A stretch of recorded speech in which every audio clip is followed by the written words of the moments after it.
السلام عليكم ورحمة الله وبركاته.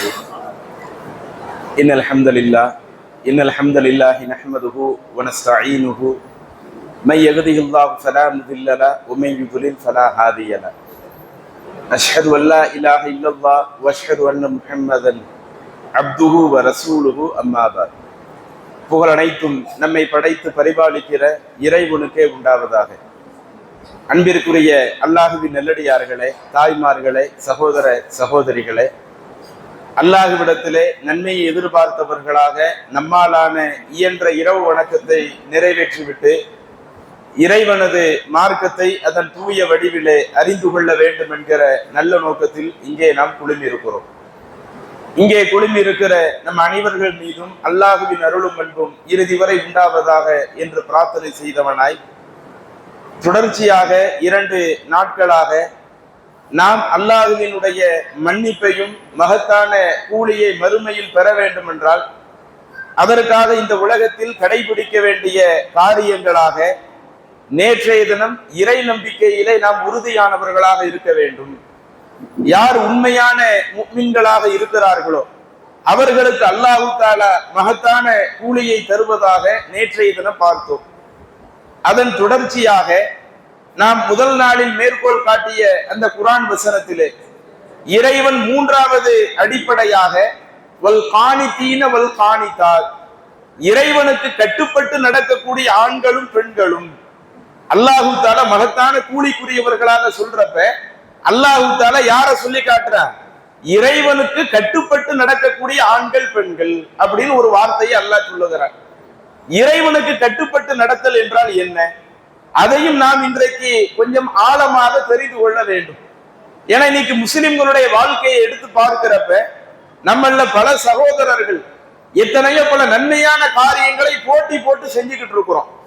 குறிப்பாக இந்த இரவு தொழுகையெல்லாம் எடுத்துக்கிடுங்களேன். நிறைய பேர் இரவு தொழுகைக்கு முக்கியத்துவம் கொடுக்க மாட்டாங்க. ஆனா நாம இரவு தொழுகைக்கு அதிக முக்கியத்துவம் கொடுத்து தொழுகிறோம். ஏன்னா அல்லாஹ் தஆலா நமக்கு இதுல நிறைய நன்மையை தருமா புரிஞ்சு நம்ம அதை செஞ்சுக்கிட்டு இருக்கிறோம். அதே மாதிரி ஜும்மா தொழுகைக்கு சில சகோதர சகோதரிகள் எல்லாம் யாரு பள்ளி வாசலுக்கு முதல் ஆளாக வருவாங்க என்பதுல ஒவ்வொரு வாரமும் போட்டி நடக்கும். அதுல என்னைக்காவது ஒரு வாரம் கொஞ்சம் லேட் ஆயிட்டா கூட அதற்காக வருத்தப்படக்கூடிய எத்தனையோ தாய்மார்கள் எல்லாம் இருக்கத்தான் செய்கிறார்கள். அப்ப அந்த அளவிற்கு பல நன்மையான விஷயங்கள்ல அல்லாஹ்விற்கு கட்டுப்படக்கூடிய பல தன்மை நம்மிடத்துல இருக்கிறது. ஆனால் நம்முடைய வாழ்க்கையில இன்னொரு பக்கத்தை எடுத்து பார்க்கிற பொழுது சில விஷயங்கள்ல நாம விருப்பு வெறுப்பிற்கு இடம் கொடுத்து அல்லாஹ் தஆலா ஒன்று சொல்லி இருக்கிறான் என்று நமக்கு தெரியும். இருந்தாலும் அந்த விருப்பு வெறுப்பு நம்மளை எந்த மாதிரி கொண்டு போய் தள்ளிடும்னா அல்லாஹ் சொன்ன சட்டத்திற்கு கட்டுப்படுவதில் இருந்து நம்மளை அப்படியே கொஞ்சம் ஒரு மந்த நிலையில் ஆக்கிறோம். சிறந்த ஒரு சின்ன ஒரு விஷயம் தானே, இந்த சின்ன விஷயத்துல நம்ம விட்டு கொடுத்து போயிடுவோமே என்கிற தன்மை இன்றைக்கு நம்மிலே பரவலாக சில சகோதர சகோதரிகளிடத்தில் இருந்து கொண்டிருக்கிறது. அப்ப இது ஒரு இறை நம்பிக்கையாளர்கிட்ட இருக்க வேண்டிய ஒரு தன்மை தானே. அல்லாஹ்வுடைய மன்னிப்பை எதிர்பார்க்கக்கூடிய நாம், அல்லாஹ்விடத்துல மகத்தான கூலியான சொர்க்கத்தை எதிர்பார்க்கக்கூடிய நாம், இப்படி அல்லாஹ்விற்கு கட்டுப்படக்கூடிய விஷயத்துல எனக்கு விரும்பின விஷயத்துல நான் கட்டுப்பட்டு நடந்துருவேன், எனக்கு பிடிச்ச விஷயத்துல நான் கரெக்டா நடந்துருவேன், அடுத்தவங்களை விட போட்டி போட்டு அதுல நான் சிறப்பா இருந்துருவேன். ஆனா ஒரு சில விஷயங்கள்ல என்னாலதான் இந்த கட்டுப்பாட்டோட இருக்க முடியாது என்று நாம இருக்கலாமா அப்படின்னு கேட்டா இந்த தன்மை நமக்கு ஒரு ஆரோக்கியமானதே கிடையாது. இது அல்லாஹ் தஆலா குர்ஆன்ல நமக்கு எப்படி உணர்த்துறான்? ஜின்களுடைய வாழ்க்கையை வைத்து நமக்கு உணர்த்துகிறான். பொதுவா ஜின்களை பற்றி நாம நிறைய செய்திகள் என்ன செஞ்சிருப்போம், தப்பும் தவறுமாத்த நம்முடைய சமுதாயத்துல கேள்விப்பட்டிருப்போம். ஜின்கள் என்றால் அதை நம்ம என்ன செஞ்சுக்கிடலாம், நம்ம கட்டுப்பாட்டுக்குள்ள வச்சுக்கிடலாம், அந்த ஜின்களை கட்டுப்பாட்டுக்குள்ள வச்சு அடுத்தவங்க மேல ஏறி விட்டுக்கிடலாம் என்ற அந்த ஜின்கள் தொடர்பான எத்தனையோ பல மூட நம்பிக்கைகள் தான் நமக்கு அதிகமாக தெரிந்த செய்திகளாக இருக்கும். ஆனால் இஸ்லாம் அந்த ஜின்களை பற்றி சொல்லுகிற பொழுது அந்த ஜின்களுடைய விஷயங்களிலேயும் நமக்கு சில பாடங்கள் படிப்பினை இருக்கிறது. ஏன்னா அந்த ஜின்கள் என்பவர்கள் யார்? எப்படி இந்த உலகத்துல நிறைய உயிரினங்கள் அல்லாஹுவால் படைக்கப்பட்டிருக்கிறதோ, மனிதர்களாகிய நாம் அல்லாஹுவால படைக்கப்பட்டிருக்கிறோமோ, ஜின்களும் அல்லாஹுவால படைக்கப்பட்டிருக்கிறாங்க. இதுல மற்ற உயிரினங்களுக்கும் ஜின்களுக்குள்ள வித்தியாசம் என்னன்னா, நமக்கு அல்லாஹ் தஆலா பகுத்தறிவை கொடுத்தான்ல, எது நல்லது எது கெட்டது என்று சிந்தித்து பார்த்து அந்த பகுத்தறிவை கொடுத்துட்டு கூடுதலாக நமக்கு மார்க்க சட்டத்தை அல்லாஹ் கொடுத்திருக்கிறான்ல, இந்த மாதிரி ஜின்களுக்கும் அல்லாஹ் தஆலா பகுத்தறிவை கொடுத்து எது நல்லது எது கெட்டது அதை சிந்திச்சு பார்க்கக்கூடிய அறிவு அல்லாஹ் தஆலா நம்மை போன்ற ஜின்களுக்கும் கொடுத்து விட்டு நமக்கு என்னென்ன சட்டதிட்டங்களை வைத்திருக்கிறானோ அதே சட்டதிட்டங்களை ஜின்களுக்கும் வைத்திருக்கிறான். உதாரணத்திற்கு தொழுகையை பத்தி அல்லாஹ் குர்ஆன்ல சொல்வான்ல, வமா ஹலக்குல் ஜின்ன வல் இன்ஸ இல்லா லியஅபுதூன், நான் மனிதர்களையும் ஜின்களையும் என்னை வணங்குவதற்கு தான் படைத்திருக்கிறேன். அப்ப நமக்கு எப்படி அல்லாஹ் தஆலா ஆசாபாச உணர்வுகளை கொடுத்து பகுத்தறிவை கொடுத்து நாம முழுக்க முழுக்க அல்லாஹ்வுக்கு கட்டுப்பட்டு இந்த உலகத்துல நடக்கிறோமா என்பதை சோதிப்பதற்கு அல்லாஹ் தஆலா இந்த உலகத்துல படைச்சிருக்கிறானோ நம்மை போன்ற ஒரு பகுத்தறிவு உள்ள ஒரு உயிரினமாகத்தான் ஜின்கள் இருக்கிறாங்க. ஆனா அவங்களை இன்னைக்கு நாம கண்ணால பார்க்க முடியாது. நாம இருக்கக்கூடிய அனைத்து பகுதிகளிலேயும் ஜின்கள் சூழ்ந்திருப்பார்கள். அவர்களிலும் நல்லவர்கள் இருப்பார்கள், அவர்களிலும் கெட்டவர்கள் இருப்பார்கள். அப்ப நம்மை போன்ற ஒரு படைப்பாகவே அல்லாஹ் தஆலா ஜின்களை கொடுத்து அந்த ஜின்களிடத்திலேயும் இந்த கட்டுப்படக்கூடிய தன்மை எதிர்பார்க்கிறார்.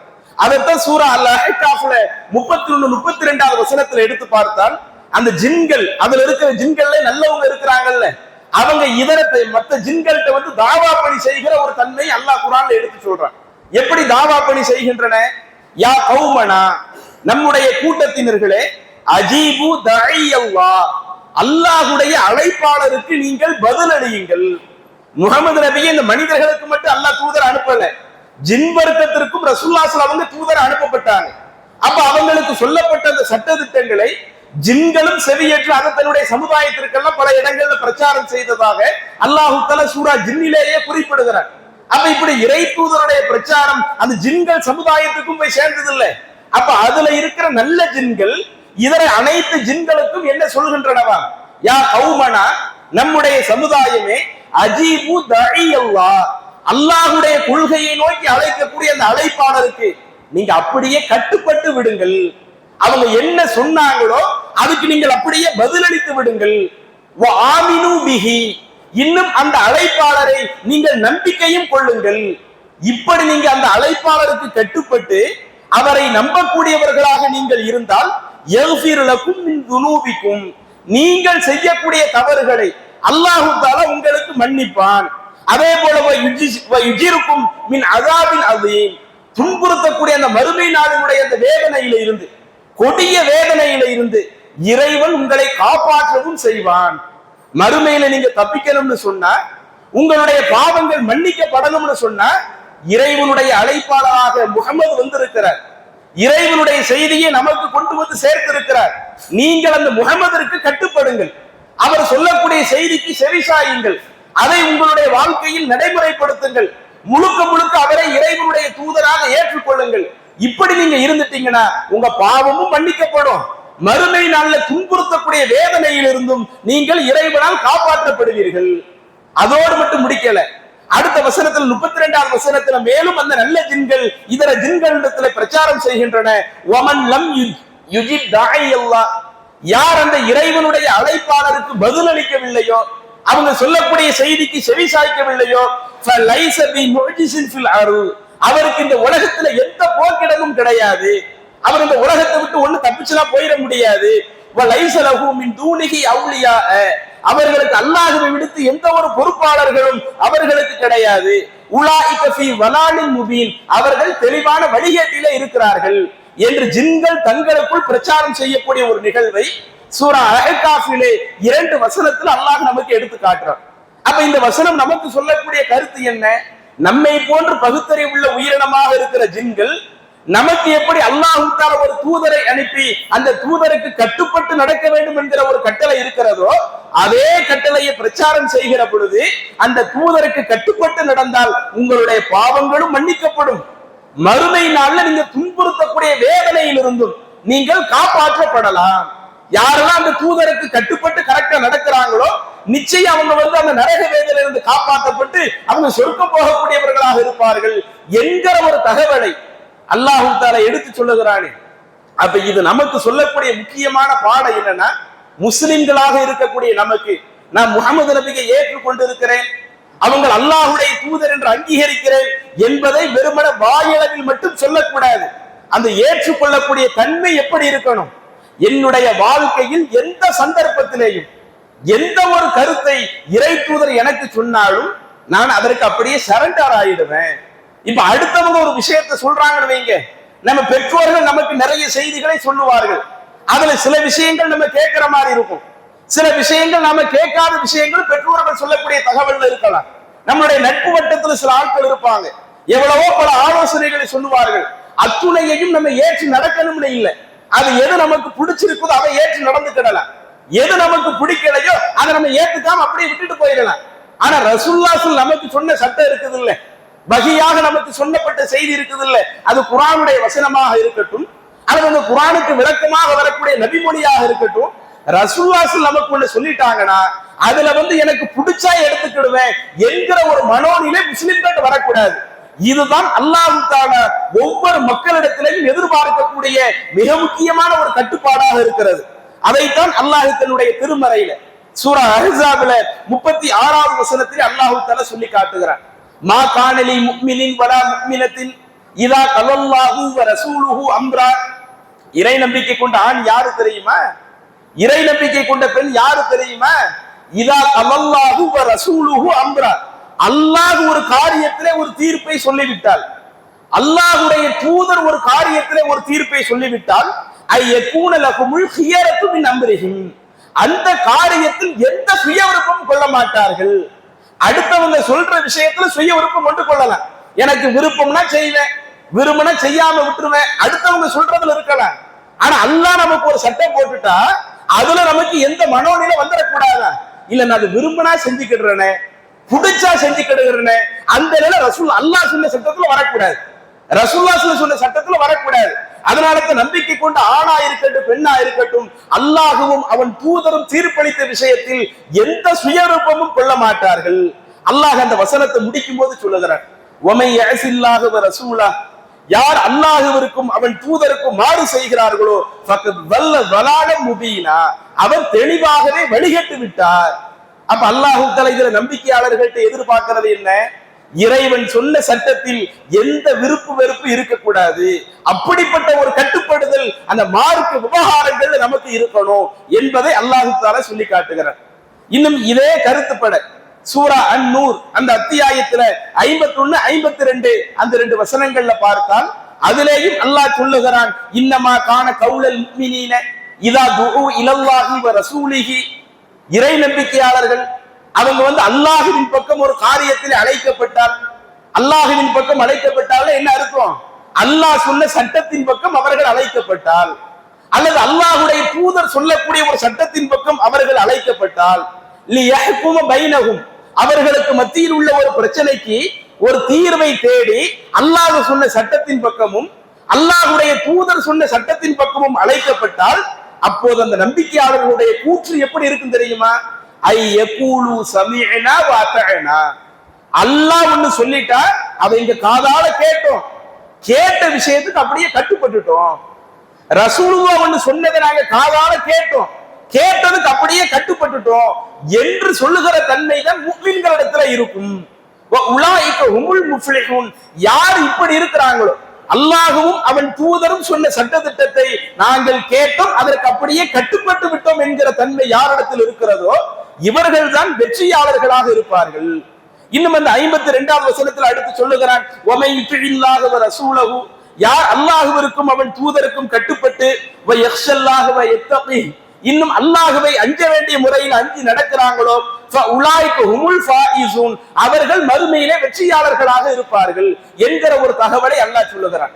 அப்ப இந்த வசனம் நமக்கு சொல்லக்கூடிய கருத்து, இறை நம்பிக்கையாளர்களாக இருக்கக்கூடிய நாம் அல்லாஹ் சொன்ன சட்டத்திலேயும் அல்லாஹ்வுடைய தூதர் சொன்ன சட்டத்திலேயும் நம்முடைய சொந்த விருப்பை எதையும் உள்ள கொண்டு வராம நாங்க அல்லாஹ் சொன்னா கேட்டோம், கேட்ட விஷயத்துக்கு அப்படியே கட்டுப்பட்டோம், ரசூலுல்லாஹ் சொன்னதை கேட்டோம், கேட்டதுக்கு அப்படியே கட்டுப்பட்டோம் என்கிற தன்மை தான் இறை நம்பிக்கையாளருடைய தன்மையாக இருக்கும் என்று அல்லாஹ் சொல்லுகிறானே.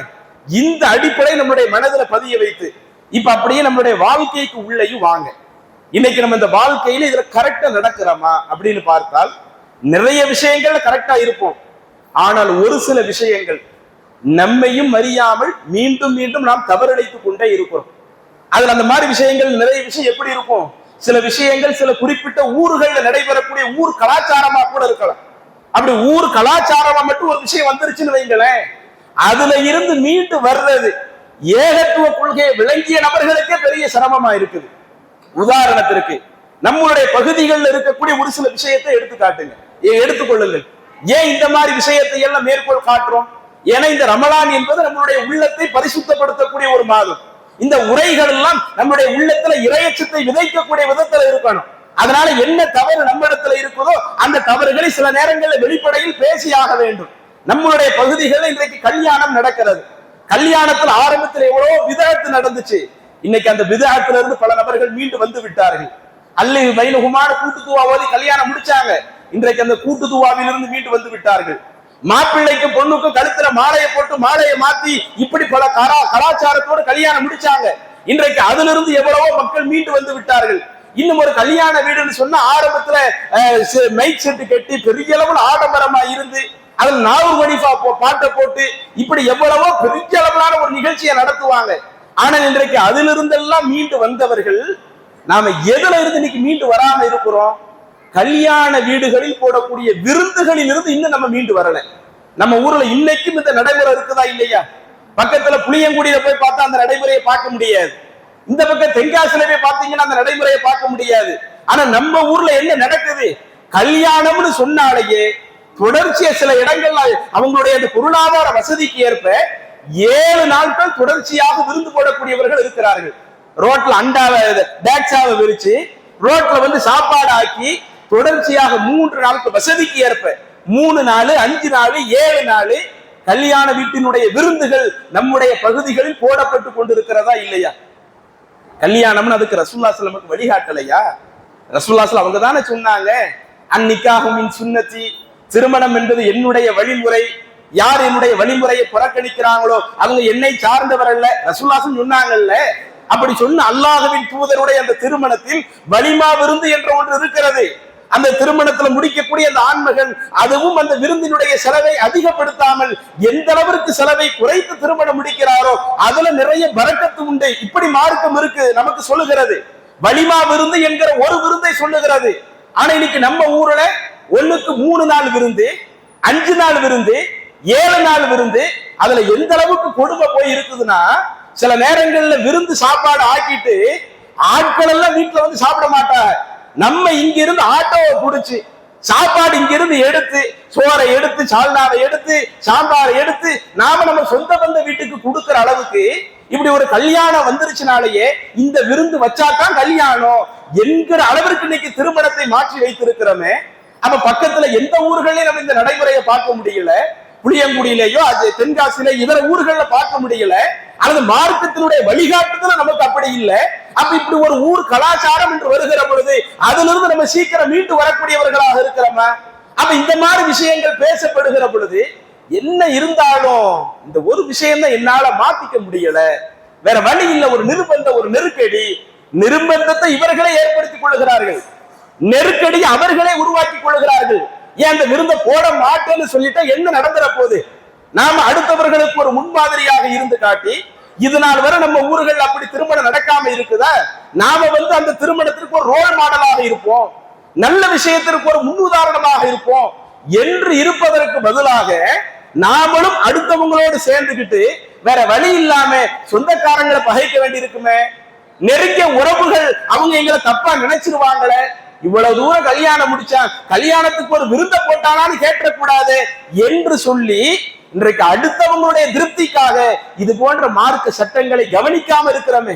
கல்யாணத்தினுடைய விருந்து என்றால் அது வலிமா விருந்து, அது ஆண்மகன் கொடுக்கிற ஒரு விருந்து என்று மார்க்கம் நமக்கு வரையறுத்திருக்க. இன்றைக்கு அந்த வரையறைகளை எல்லாம் அந்த வெறுப்பிற்காக நாம் மீறிக்கிட்டு இருக்கிறோமா இல்லையா? அப்ப இதுல இருந்து நம்ம மீண்டு வரணும். இது நமக்கு ஆரோக்கியமானது கிடையாது. அதே மாதிரி பாருங்க, இன்றைக்கு இன்னும் சில விஷயங்கள்ல நம்மளிடத்துல அந்த வெறுப்பினால் மார்க்கத்திற்கு கட்டுப்படாத சில தன்மைகளும் இருக்கத்தான் செய்கிறது. என்ன விஷயம்? வாரிசுரிமை விஷயத்தை எடுத்துக்கொள்ளுங்கள். இஸ்லாமிய மார்க்கம் வாரிசுரிமையை பற்றி பேசுகிறது. குர்ஆன்ல 4வது அத்தியாயம் சூரத்துல் நிசாவுல 11, 12 அந்த 2 வசனத்தை எடுத்து பாருங்க. அல்லாஹ் தஆலா அதுல வாரிசுரிமையை பத்தி ஒரு ஆள் மௌத்தாவறாரா, மௌத்தாவற ஒரு ஆணா இருக்கட்டும் பெண்ணா இருக்கட்டும், அவங்க ஏதேனும் சொத்து பத்துகளை பொருளாதாரத்தை நகைகளை எது விட்டுட்டு போறாங்களா, அவங்களுடைய பொருளாதாரத்தை இதர வாரிசுகள் எவ்வளவு எடுத்துக்கொள்ளணும், யார் யாருக்கு எவ்வளவு பங்கு இருக்கணும், இறந்தவருக்கு ஆண் பிள்ளை இருந்த ஆண் பிள்ளைக்கு எவ்வளவு பங்கு, இறந்தவங்களுக்கு பெண் பிள்ளை இருந்தா பெண் பிள்ளைக்கு எவ்வளவு பங்கு, இறந்தவங்களுக்கு மனைவி இருக்கிறார் அந்த மனைவிக்கு எவ்வளவு பங்கு, அல்லது மனைவி விட்டுட்டு போன சொத்துல கணவனுக்கு எவ்வளவு பங்கு, இறந்தவங்களுக்கு பெற்றோர் இருந்தா பெற்றோருக்கு எவ்வளவு பங்கு என்று அல்லாஹ் தஆலா என்ன செய்கிறான், அந்த வாரிசுரிமை யார் யாருக்கு எவ்வளவு கொடுக்கணும். இன்னும் அந்த வாரிசுரிமை சட்டத்துல பெரும்பாலான சட்டம் 100% சட்டம் அந்த 4வது அத்தியாயத்தில் உள்ள 11, 12, 2 வசனத்திலே அல்லாஹ் சொல்லி முடிக்கிறான். அல்லாஹ் சொல்லி முடிச்சுட்டு அதற்கு அடுத்து 13வது வசனத்துல சொல்றான், யார் இதில் அல்லாஹ்விற்கு கட்டுப்படுகிறார்களோ, அல்லாஹ்வுடைய தூதருக்கு கட்டுப்படுகிறார்களோ, இறைவன் சொல்லக்கூடிய அந்த எல்லைகளுக்கு உட்பட்டு நடக்கிறாங்களோ அவர்களை அல்லாஹ் தஆலா மறுமையில் சொர்க்கத்தில் நுழைய செய்வான். 13வது வசனத்தில் அல்லாஹ் சொல்றது. 14வது வசனத்தை எடுத்து பாருங்க, ஒமை யாசில்லாஹு வ ரசூலஹு, யார் அல்லாஹ்விற்கு மாறு செய்றாங்களோ அவனுடைய தூதருக்கு மாறு செய்றாங்களோ, வயத்தஅத்த ஹுதூதஹு, இறைவன் சொல்லக்கூடிய அந்த எல்லையை மீறி நடக்கிறாங்களோ, யுதுஹில்ஹு நாரன் ஹாலிதன் ஃபீஹா, அவங்களை நாம நரகத்துல நுழைய செய்வோம், அவங்க நரகத்துல அவங்க போய் தங்கக்கூடியவர்களாக இருப்பார்கள் என்று அல்லாஹ் சொல்லி காட்டுறான். அப்ப வாரிசுரிமையில யார் யாருக்கு எவ்வளவு எவ்வளவு கொடுக்கணும் எல்லா தகவலையும் சொல்லிட்டு இதுல அல்லாஹ்வுக்கு கட்டுப்பட்டு நீங்க நடந்தா சொர்க்கம் போகலாம், இஸ்லாமிய வரம்புக்கு உட்பட்டு நடந்தா உங்களுக்கு சொர்க்கம் இருக்குது. யார் இதுல இஸ்லாமிய சட்டத்தை மீறி நடக்கிறாங்களோ அவங்களுக்கு மறுமை நாள் அவங்க போகக்கூடிய இடம் நரகமாக இருக்குது என்கிற அளவிற்கு அல்லாஹ் எச்சரிக்கிறான். இன்னைக்கு இந்த வாரிசுரிமை விஷயத்துல எல்லாரும் கரெக்டா நடக்கிறோமா? மத்த விஷயங்கள்ல கூடுதல் கவனம் எடுக்கக்கூடியவர்கள், இபாதத்து விஷயத்துல இல்ல நான் நெஞ்சிலதான் தக்பீர் கட்டுவேன், அத்தகையத்துல விரல் அசைச்சுக்கிட்டே தான் இருப்பேன், நபிமொழிக்கு அந்த அளவுக்கு உயிரோட்டம் கொடுப்பேன், மற்ற விஷயங்களில் நபிமொழிக்கு உயிரோட்டம் கொடுக்கக்கூடியவர்கள், அதுவே நம்மளுடைய சொத்து பத்து என்று வருகிற பொழுது சொந்த அண்ணனுக்கு போகக்கூடிய பங்குகளை நம்ம கொடுக்கறது இல்ல, சொந்த தம்பிக்கு போகக்கூடியதை நம்ம கொடுக்கறது இல்ல, நம்மளோட உடன் பிறந்த சகோதரிகளுக்கு போகக்கூடியது கொடுக்கறது இல்ல. சில நேரங்கள்ல அவங்க பிள்ளைங்க எடுத்துக்கிட்டாலும் மனைவிக்குன்னு ஒரு பங்கு மார்க்கத்தில் இருக்குமே, அந்த மனைவிக்குள்ள பங்கு இதுவரை ஒதுக்கப்பட்டு இருக்கிறதா? அதே போல ஒரு மனைவியினுடைய சொத்துல கணவனுக்குன்னு மார்க்க பங்கு சொல்லுது, அந்த பங்கு ஒதுக்கப்பட்டிருக்குதா? அதே போல ஒருவர் மரணித்து போகிறார், மரணிக்கிற 30 வயசு 40 வயசுல மரணிக்கிறார்னு வைங்களேன், அவருக்கு பெற்றோர் இருக்கிறாங்கன்னா, அத்தாவும் உசுரோடு இருந்த அம்மாவும் உசுரோடு இருக்கிறாங்கன்னா அந்த பெற்றோருக்கு பங்கு கொடுக்கணும் என்று மார்க்கம் இப்படி எல்லாம் சொல்லுது. இது எல்லாத்தையும் நம்ம கவனிச்சிருக்கிறோமா? அது எதுக்கு நம்ம பெற்றோரை உள்ள கொண்டு வந்துகிட்டு அவங்களே நம்ம வயசானவங்களுக்கு நம்ம அந்த பங்கை கொடுத்து என்ன செய்ய, இருக்கிறத நாமளே பயன்படுத்திக்குவோம். அப்ப இந்த பொருளாதார விஷயங்கள் என்று வருகிற பொழுது அல்லாஹ் சொன்ன சட்டங்களை கவனிக்கிறது இல்லையே. இன்னும் சில குடும்பங்கள்ல ஆண்கள் மட்டும் பொருளாதாரத்தை எடுத்துக் கொள்கிறார்கள், வாரிசுரிமையை பிரித்துக் கொள்கிறார்கள், அந்த குடும்பத்தில் உள்ள பெண்களுக்கு முறையாக கொடுப்பது கிடையாது. இன்னும் சில குடும்பங்கள்ல பெண்களுக்கு பேருக்கு நீ ஒரு 50,000 வாங்கிட்டு என்ன செஞ்சுக்க, கையெழுத்து போட்டு கொடுத்துரு, 1,00,000 ரூபாய் வாங்கி கையெழுத்து போட்டு கொடுத்துரு. ஆனா அந்த பெண்ணுக்கு ஒதுக்கக்கூடிய பங்குகள் பார்த்தால் அதிகமான பங்குகளாக இருக்கும். அது அந்த பெண்களா விட்டு கொடுக்குறாங்கன்னு வைங்க. பொதுவா வாரிசுரிமையை பொறுத்த வரையில சம்பந்தப்பட்டவங்க அவங்க அல்லாஹ் தஆலா என்னை நல்ல நிலையில வச்சிருக்கிறார், எனக்கு வரக்கூடிய பங்குகளை நீங்களே எடுத்துக்கிடுங்க என்று சம்பந்தப்பட்ட நபர்கள் விட்டு கொடுத்தாலும் அதை நம்ம தாராளமா பயன்படுத்திக்கிடலாம். எப்ப அடுத்தவங்க விட்டு கொடுக்க தயார் இல்லையோ அவர்களுக்கு கொடுக்க வேண்டிய பங்குகளை முறையா கொண்டு போய் சேர்க்கணும்ல. ஆனா இது போன்ற விஷயங்கள்ல மார்க்கத்துக்கு கட்டுப்படுறோமா? அப்ப இந்த மாதிரி சில விஷயங்களை நீங்க எடுத்து பார்த்தால் நம்மையும் அறியாமல் நம்முடைய வாழ்க்கையில் சில விவகாரங்கள்ல அந்த விருப்பு வெறுப்புகளுக்கு நம்ம இடம் கொடுத்து மார்க்க சட்டத்தை முறையாக பின்பற்றுவது கிடையாது. அப்ப அல்லாஹ் தஆலா இதை நம்மள்ட்ட எதிர்பார்க்கல. இப்படிப்பட்ட ஒரு இஸ்லாமிய சமுதாயம் இப்படித்தான் உருவாகணும்னு நல்லா எதிர்பார்க்கல. அல்லாஹ் எதிர்பார்க்கக்கூடிய சமுதாயம் எப்படி, ரசூலுல்லாஹி ஸல்லல்லாஹு அலைஹி வஸல்லம் அவர்கள் உருவாக்கி காட்டிய சமுதாயம் எப்படி விவரித்து சொல்வதற்கு நேரம் இல்லை. சின்ன சின்ன செய்திகளை ஷார்ட்டா சொல்லிட்டு போயிடுவோம். அபூபக்கர் ரலியல்லாஹு அன்ஹு ரசூலுல்லாஹி ஸல்லல்லாஹு எந்த மாதிரியான தோழர்கள் உருவாக்குறாங்க பாருங்க. ரசூலுல்லாஹி ஸல்லல்லாஹு அவங்களுடைய மனைவியாக இருக்கக்கூடிய அன்னை ஆயிஷா ரலியல்லாஹு அன்ஹா, அவங்க அபூபக்கர் ரலியல்லாஹு அவர்களுக்கு மகள். ரசூலுல்லாஹி ஸல்லல்லாஹு கல்யாணம் முடிக்கிறாங்க. கல்யாணம் முடித்த பிறகு மிக நீண்ட செய்தி, ஒரு போர்க்களத்துல போயிட்டு திரும்பி வருகிற பொழுது அன்னை ஆயிஷா ரலியல்லாஹு அன்ஹா அவர்களோடு சஃப்வான் பின் முஅத்தல் என்கிற ஒரு நபி தோழரை தவறாக சேர்த்து ஒரு அவதூறை என்ன செய்யறாங்க, அன்றைக்கு இருக்கிற முனாஃபிக்குகள் கெட்டவிழ்த்து விடுகிறார்கள். அப்ப அந்த அவதூறு மதீனா ஃபுல்லா பரவி அது கடுமையான வருத்தத்தை அல்லாஹ்வுடைய தூதருக்கு தந்தது, ஆயிஷா ரலியல்லாஹு அன்ஹா அவர்களுக்கு தந்தது.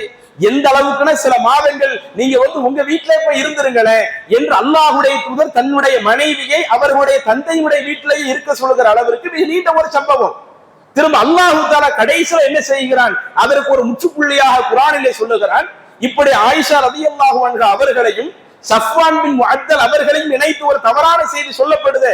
இது உண்மையான செய்தி கிடையாது. இது அவதூறாக புனையப்பட்டது. ருஸ்மத்தும் மின்கும், உங்களிலும் உள்ள ஒரு சாரார் தான் இது போன்ற ஒரு அவதூறை நீங்க கிளப்பி விட்டுட்டீங்க என்று அல்லாஹு தஆலா அதிலிருந்து என்ன செய்கிறான், அவங்க அன்னை ஆயிஷா ரலியல்லாஹு அன்ஹா எந்த குற்றமற்றவர் என்கிற ஒரு தகவலை அல்லாஹு தஆலா தெரியப்படுத்துகிறார். அதுக்கு பிறகுதான் இப்ப நம்ம தலைப்புக்கு தேவையான கான்செப்ட் வருது. ஃபலம்மா அன்ஸலல்லாஹு ஹாதா ஃபீ பராஅத்தி, அபூபக்கர் அவர்கள் குறிப்பிடுகிறார்கள், இப்படி என்னுடைய மகளை அல்லாஹு தஆலா பரிசுத்தப்படுத்தி ஒரு வசனத்தை குர்ஆன்ல இறக்கி வைத்தானே, இந்த சம்பவம் அவதூறு, இதுக்கும் என்னுடைய மகளுக்கும் எந்த ஒரு சம்பந்தமும் இல்லை என்று அல்லாஹு தஆலா இறக்கி வைத்த பிறகு அபூபக்கர் அஸ்ஸித்தீக், அபூபக்கர் ரலியல்லாஹு அவர்கள் சொல்லி காட்டுகிறார்கள், வ கான யுன்ஃபிகு அலா மிஸ்தஹ் இப்னு உஸாஸா. மிஸ்தஹ் இப்னு உஸாஸா இவங்க யாருன்னா அபூபக்கர் அவர்களுடைய நெருங்கிய உறவினர். இன்னும் சொல்ல போனா பல நேரங்கள்ல இவங்க அபூபக்கர் ரலியல்லாஹு அவங்க அந்த மிஸ்தஹ் இப்னு உஸாஸாவுக்கு நிறைய என்ன செய்வாங்களாம், பொருளாதார உதவியும் செஞ்சுக்கிட்டு இருப்பாங்களாம். அந்த அவதூறு பரப்புனதுல இந்த மிஸ்தஹ் இவருடைய ஒரு பங்கும் இருக்கிறது. இவரும் என்ன செஞ்சிருக்கிறாரு, அவதூறை பரப்பி இருக்கிறார். அப்ப அல்லாஹ் தஆலா குர்ஆன்ல முழுக்க தெளிவுபடுத்திய பிறகு அப்பதான் அபூபக்கர் ஒரு முடிவை எடுக்கிறாங்க, என்னுடைய மகள் மீது இப்படி ஒரு அவதூறை சுமத்தி விட்டு நான் பல நேரங்கள் உங்களுக்கு உதவி செய்யறேன், இனிமே எனக்கு எப்படி உதவி செய்யறதுக்கு மனசு வரும், நான் இனிமே ஒரு காலம் உங்களுக்கு உதவ மாட்டேன். என் மகள் மேல இன்னைக்கு நாமளா இருந்தாலும் அதுதான முடிவு எடுப்போம். நம்ம மகள் மேல, நம்ம மனைவி மேல, நம்ம அக்கா தங்கச்சி மேல ஒருத்த ஒரு தப்பான அபாண்டத்தை பரப்புறான். அவன் பல நேரங்கள்ல நம்மள்கிட்ட உதவி பெறக்கூடிய ஒரு நபராக இருக்கிறான். அபாண்டத்தை பரப்பிய பிறகு நீங்களா இருந்தாலும் நானா இருந்தாலும் யாரா இருந்தாலும் என்ன முடிவு எடுப்போம், இல்ல இனிமே நான் இவனுக்கு எதுவும் கொடுக்க மாட்டேன், எவ்வளவு நான் அவனை பார்த்துக்கிட்டேன், எவ்வளவு அவனுக்கு நான் உதவி பண்ணினேன், இவ்வளவு உதவி என்கிட்ட வாங்கிட்டு என் குடும்பத்திலேயே இவ்வளவு பெரிய ஒரு அநியாயம் பண்ணிட்டியே, உனக்கு எதுவும் செய்ய மாட்டேன்னு யாராலும் முடிவெடுப்போம். இந்த முடிவைத்தான் அபூபக்கர் ரலியல்லாஹு அன்ஹு அவர்கள் எடுக்கிறார்கள். ஆனால் அப்படி எடுத்தால் அல்லாஹ் தஆலா என்ன செய்கிறான், குர்ஆனிலே ஒரு வசனம் இறக்குகிறான், வலா யஅ்தலி உலில் ஃபضل மின்கும் வஸஅதி அய்யுது. பொருளாதார வசதி படைத்தவர்கள் இப்படி என்ன செய்ய வேண்டாம், தங்களுடைய உறவினர்களுக்கு, நெருங்கிய மக்களுக்கு உதவி செய்ய மாட்டேன் என்று சத்தியம் செய்ய வேண்டாம். இன்னைக்கு நாம இருந்த என்ன முடிவெடுப்போமோ அதே முடிவைத்தான் தன் மகள் மீது சுமத்தப்படுகிறது என்பதை உணர்ந்து அபூபக்கர் ரலியல்லாஹு அவர்கள் எடுக்கிறார்கள். ஆனா அல்லாஹ் தஆலா குர்ஆன்ல வசனம் இறக்குறான், உங்களுடைய நியாயப்படி பார்த்தா அது நீங்க சரியாத்தான் நினைப்பீங்க, ஆனா நீங்க அப்படி இருக்காதீங்க, நீங்க பழையபடி அவங்களுக்கு உதவி செய்யுங்க.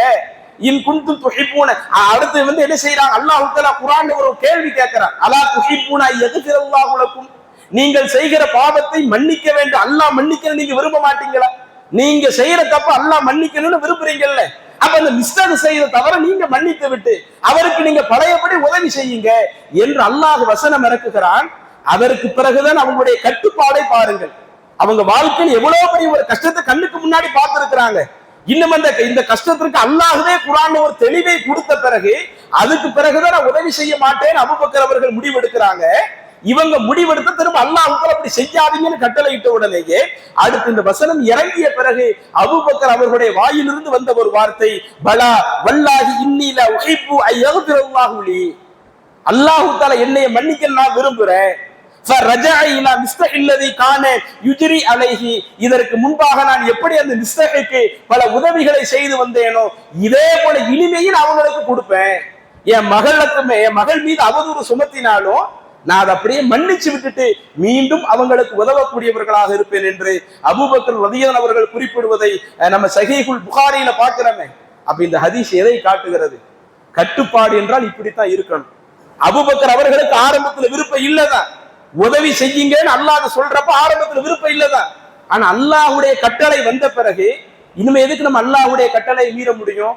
நாம நம்மளுடைய அந்த விருப்பிற்காக வெறுப்பிற்காக எதுக்காக அல்லாஹ்வுடைய கட்டளையை மீறணும், அல்லாஹ்வுடைய கட்டளை மீற வேண்டாம் என்கிற ஒரு முடிவை எடுக்கிறார்களா இல்லையா?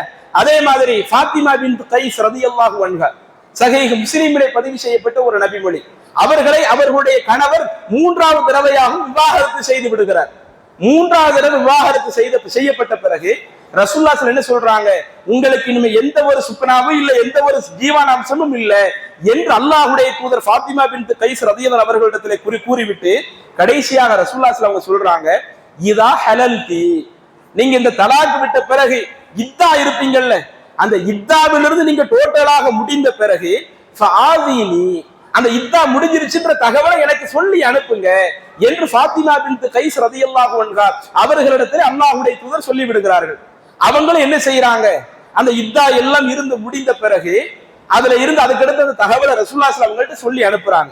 அப்படி சொல்லி அனுப்புற நேரத்துல ஃபஹதபஹா முஆவியத்து வ அபூ ஜஹல் வ உஸாமா, முஆவியா ரலியல்லாஹு அன்ஹு அவர்களும் அபூ ஜஹல் ரலியல்லாஹு அன்ஹு அவர்களும் உஸாமா ரலியல்லாஹு அன்ஹு மூணு பேருமே அந்த பெண்ணை என்ன செய்யறாங்க, அடுத்த திருமணத்திற்காக மனம் பேசுகிறார்கள். அப்படி அடுத்த திருமணத்திற்காக மனம் பேசுகிற பொழுது அப்ப அந்த ஃபாத்திமா பின்த் கைஸ் என்ன பண்றாங்க, ரசூலுல்லாஹி ஸல்லல்லாஹு அலைஹி வஸல்லம் வந்து அல்லாஹ்வுடைய தூதர் என்னுடைய இத்தாவும் முடிஞ்சிருச்சு, இப்ப இந்த மூணு பேர் என்னை திருமணம் முடிக்கிறதாக வந்து என்கிட்ட மனம் பேசுறாங்க, நான் என்ன செய்யறது, நீங்க என்கிட்ட தகவல் சொல்லுங்கன்னு சொன்னீங்கல்ல, நான் உங்களுக்கு தகவல் சொல்றேன், எனக்கு அதுக்கு என்னன்னு சொல்லுங்க என்று கேட்கிறப்ப அப்பதான் அல்லாஹ்வுடைய தூதர் ஒவ்வொன்றாக சொல்லுகிறார்கள். இதுல வந்து நீங்க அம்மா முஆவியா வந்து மனம் முடிக்க இருக்கிறார்னு நீங்க சொன்னீங்க.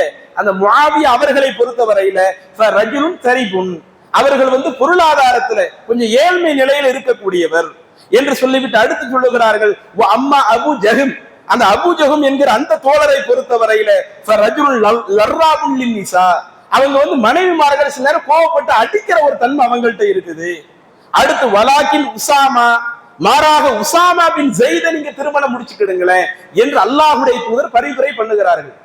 அப்பதான் இப்ப நம்ம கவனிக்க வேண்டியது, ஃபாத்திமா பின்த் கைஸ் இருக்கிறாங்கல்ல, ரசூலுல்லாஹி ஸல்லல்லாஹு அலைஹி வஸல்லம் அவங்க உஸாமாவை திருமணம் முடிச்சுக்கிடுங்கன்னு சொல்லும் பொழுது அவங்களுடைய மன அந்த இடத்துல ஒப்பல, அவங்க அந்த இடத்துல சரி அவங்களை திருமணம் முடிப்போமே நினைக்கல, அவங்க ஒரு வேண்டா விருப்பம் உஸாமாவையே அல்லாஹ்வின் தூதரை முடிக்க என்று கேட்கிறப்ப அல்லாஹ்வுடைய தூதர் சொல்லுகிறார்கள், ஆமா நீங்க உஸாமாவையே திருமணம் முடிங்கன்னு சொல்லிட்டு தாஅத்துல்லாஹி வ தாஅத்து ரசூலிஹி, கவனிக்க வேண்டிய ஒரு வார்த்தை, அல்லாஹ்விற்கு கட்டுப்படுவதும் அல்லாஹ்வின் தூதருக்கு கட்டுப்படுவதும் கைருன் லக, அதுல உங்களுக்கு நிறைய நன்மைகள் இருக்கும். நான் இப்ப அந்த மூணு பேர்ல உஸாமா அவங்கள வந்து சொல்றேன்ல, இறைவனுக்கு கட்டுப்படுங்க, இறை தூதருக்கு நீங்க கட்டுப்படுங்க, இப்படி இறைவனுக்கு இறை தூதருக்கு நீங்க கட்டுப்பட்டால் கைருன் லக்கி, அது உங்களுக்கு வந்து நன்மை இருக்கிறதுன்னு சொன்ன உடனே சரி இவ்வளவு ரசூலுல்லாஹி ஸல்லல்லாஹு அலைஹி வஸல்லம் சொல்லிட்டாங்க, நம்ம உஸாமாவை ஆரம்பத்தில் அவர்களை வேண்டாம் என்று முடிவெடுத்தாலும் அல்லாஹ்வுடைய தூதர் சொன்ன இந்த வார்த்தைக்கு பிறகு நாம் அவங்களையே திருமணம் முடிப்போம் என்று முடிவெடுத்து நான் உஸாமா அவர்களையே திருமணம் முடித்தேன். அப்படி திருமணம் முடித்த பிறகு அதற்கு பிறகு உஸாமா எனக்கு ரொம்ப விருப்பத்திற்குரியவராக மாறிவிட்டார். எங்களுடைய வாழ்க்கை, எங்களுடைய அந்த குடும்ப வாழ்க்கை, கணவன் மனைவியினுடைய அந்த வாழ்க்கை ரொம்ப விருப்பத்திற்குரிய ஒரு வாழ்க்கையாக இருந்தது. அப்ப ரசூலுல்லாஹி ஸல்லல்லாஹு அலைஹி வஸல்லம் அவர்கள் சொன்ன அந்த செய்தியை நான் கேட்டதுல எனக்கு இவ்வளவு பிளஸ் இருக்குது என்று சொல்லக்கூடிய இந்த நபிமொழியை சஹீஹ் முஸ்லிம்ல பார்க்கிறோம். அப்ப ஆரம்பத்தில் அவர்களுக்கு விருப்பம் இல்லை, இருந்தால் ரசூலுல்லாஹி ஸல்லல்லாஹு அலைஹி வஸல்லம் ஒரு செய்தியை சொல்லி இருக்கு, நீங்க கட்டுப்படுங்க. அப்ப இந்த அளவுக்கு அல்லாஹ்வுடைய தூதர் சொல்லுகிறார்கள் என்றால் அது இறைவன் புறத்தினுடைய வகையிலிருந்து உள்ள ஒரு அம்சமா தான் ரசூலுல்லாஹி ஸல்லல்லாஹு அலைஹி வஸல்லம் சொல்றாங்க என்பதை நம்ம புரிஞ்சுக்கிட முடியுது. அப்ப இதுல வந்து அந்த விருப்பு வெறுப்புக்கு இடம் இல்லாம ரசூலுல்லாஹி ஸல்லல்லாஹு அலைஹி வஸல்லம் அவர்கள் சொன்னால் அதற்கு கட்டுப்படக்கூடிய ஒரு தன்மை வந்ததா இல்லையா?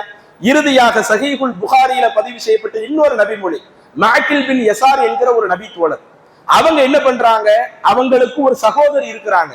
ஏற்கனவே அந்த சகோதரியை திருமணம் முடித்த கணவர் சகோதரியை விவாகரத்து செய்து விட்டார். விவாகரத்து முடிஞ்சு அந்த இத்தா காலம் இருக்குதுல, தலாக்கு விட்டா இத்தா காலம், அந்த இத்தா காலத்திற்கு உள்ள அழைத்துக்கிட்டா பிரச்சனை இல்லை. இத்தா காலம் முடிஞ்சிருச்சுன்னு சொன்ன ஒரு ஆண் ஒரு பெண்ணை தலாக்கு விட்டா 3 மாசம் இத்தா இருக்கணும். அந்த இத்தா அந்த காலத்து காத்திருப்பு காலத்துக்குள்ள அவங்க மீண்டும் அழைப்பதாக இருந்தால் அழைத்துக் கொள்ளல. 3 மாசம் முடிஞ்சிருச்சுன்னு வைங்க, அடுத்து 2 பேரும் சேரதா இருந்தா, குடும்ப வாழ்க்கையை தொடர்றதா இருந்தா மீண்டும் திருமண ஒப்பந்தத்தை அவங்க போடணும், புதுப்பிக்கணும். அப்ப அந்த 3 மாதம் முடிஞ்ச பிறகு அதற்கடுத்து அந்த ஆண் என்ன பண்றாருன்னா, ஏற்கனவே திருமணம் முடித்த சகோதரியை திருமணம் முடித்தவர் மீண்டும் வந்து சரி உங்க சகோதரி எனக்கே கல்யாணம் பண்ணி கொடுங்கன்னு கேட்கிறாரு. ஆனால் இந்த நபித்தோழருக்கு அது விருப்பம் இல்லை. ஆமா இப்பதானே நீங்க வந்து என்னுடைய சகோதரியை கல்யாணம் முடிச்சுட்டு வேண்டான்ட்டு போயிட்டீங்க, அது அந்த 3 மாசம் எல்லாம் முடிஞ்சு போயிடுச்சே, 3 மாசம் எல்லாம் முடிஞ்சு போகையும் இதுக்கு பிறகு எனக்கு உங்க தங்கச்சியை கல்யாணம் முடிச்சு கொடுங்க. இன்னும் சொல்லப்போனா அந்த நேரத்துல அந்த சகோதரிக்கு வந்து விருப்பம், இந்த நபரை மீண்டும் திருமணம் முடிப்பதற்கு சகோதரிக்கு விருப்பம் இருக்குது. ஆனா அண்ணனுக்கு என்ன இல்லை, சகோதரருக்கு இவருக்கு வந்து கல்யாணம் முடிச்சு கொடுக்க விருப்பம் இல்லை. திரும்ப அல்லாஹு தஆலா குர்ஆன்ல ஒரு வசனம் இறக்குகிறான், இதா தல்லகுதும் நிசாக ஃபபலகுன அஜலஹுன்ன, ஒரு ஆண் வந்து ஒரு பெண்ணை தலாக்கு விட்டு அவங்க அந்த அதற்குரிய அந்த தவணை அனைத்தையுமே அடைத்து முடிஞ்சிட்டாலும், அந்த தவணை முடிஞ்சாலும் ஃபலா தஅலுலுஹுன்ன. அதற்கு பிறகு அந்த ஆண் இந்த பெண்ணை திருமணம் முடிக்கும் பொழுது அதுல அந்த பெண்ணுக்கு விருப்பம் இருக்கிறப்ப நீங்க என்ன செய்ய வேண்டாம், இல்ல நான் கல்யாணம் முடிச்சு கொடுக்க மாட்டேன்னு தடுக்க வேண்டாம் என்று கருத்துப்பட அல்லாஹ் ஒரு வசனம் இறக்குகிறான். இந்த வசனம் இறக்கின உடனே ஆரம்பத்தில் இந்த வசனம் அருளப்படுவதற்கு முன்பாக நம்ம தங்கச்சி அவரோடு வாழ வேண்டாம், கல்யாணம் முடிக்க மாட்டேன் என்கிற ஒரு கொள்கையில் இருந்த அந்த நபித்தோழர் அல்லாஹ் ஒரு வசனம் இறக்கின உடனே அந்த சட்டத்தை அப்படியே மாற்றிவிட்டு, சரி என்னுடைய சகோதரி அவங்களுக்கே நான் திருமணம் முடிச்சு கொடுத்துடுறேன் என்று. கட்டுப்பாடுனா இப்படித்தான் இருக்கணும். சில நேரங்கள் இந்த உலக விஷயங்கள்ல நம்மளுடைய பார்வையில பாக்குறப்ப இல்ல இது செய்யாம இருந்தா நல்லா இருக்குமே நினைப்போம். ஆனால் இறைவனுடைய கட்டளை அதை செய்யுங்கன்னு வந்துட்டா அந்த இடத்துல நம்முடைய விருப்பு வெறுப்பு இருக்கக்கூடாது. இதத்தான் அல்லாஹு தாலா அந்த கட்டுப்பட்டு நடக்கக்கூடிய ஆண்கள் பெண்கள் கட்டுப்பட்டு நடக்கிற ஆண்கள் பெண்களுக்கு அல்லாஹ் மன்னிப்பதாக அல்லாஹ் சொல்றானே, அந்த கட்டுப்பாடு என்பது எந்த விருப்பமும் இல்லாம எந்த வெறுப்பும் இல்லாமல் நாம் கட்டுப்படக்கூடிய தன்மை இருந்தால்தான் நம்ம எல்லா நேரங்களிலேயும் அல்லாஹுவிற்கும் அவன் தூதர் சொல்லக்கூடிய ரசூலுல்லாஹி ஸல்லல்லாஹு அலைஹி வஸல்லம் அவர்கள் சொல்லக்கூடிய செய்திக்கும் கடைசி வரை கட்டுப்படக்கூடியவர்களாக இருப்போம். இதை நம்முடைய மனதிலே பதிய வைத்து நம்முடைய வாழ்க்கையில எங்கெல்லாம் இதுல நாம சருகி இருக்கிறோமோ அந்த சருகளை எல்லாம் நாம் சரி செய்து வரக்கூடிய காலகட்டங்கள்ல அனைத்து விஷயங்களிலேயும் அல்லாஹுவிற்கும் அவன் தூதருக்கும் முழுமையாக கட்டுப்பட்டு நடக்கக்கூடிய நன்மக்களாக நம்ம மாறுவோம். அப்படிப்பட்ட ஒரு வாய்ப்பை அல்லாஹ் நம் அனைவருக்கும் தருவானாக என கூறி நிறைவு செய்கிறேன். அஸ்ஸலாமு அலைக்கும் வரஹ்மத்துல்லாஹி வபரகாத்துஹு. கேள்விக்குள்ள போயிடலாமா? பசங்க